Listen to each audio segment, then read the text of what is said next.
Желінген бешбармақ жейсіз ба? Я, жейм. Желінген бешбармақ. Таза ма? Негіз таза, я. Жейм. Жейсіз ба?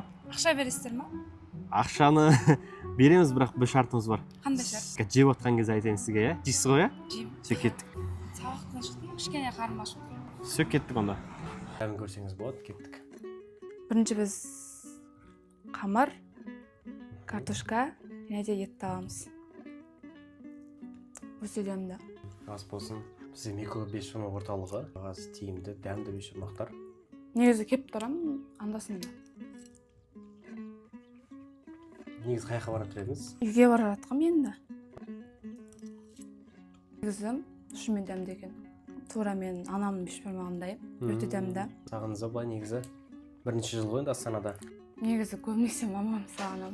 Енді жедім, ақша бермейсіздер ма? Сіздің жегеніңіз үшін ше 10 мың теңгені берейік сізге ше. Рахмет. Өте күшті, рахмет. Сіздің кішігірім бір арманыңыз бар ма? Біздің микро бешбармақтың артынан сізге орындай алатын сумасы 100 мың теңгелікке дейінгі сума болса. Өзімнің анама сыйлық жасағым келеді. Не сыйлық салғыңыз келеді? Спаға билет.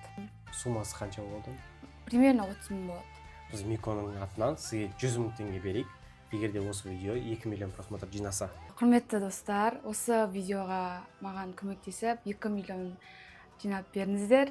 Лайк басып, комментарий жазып, сіздердің қолдауларыңыз өте маңызды.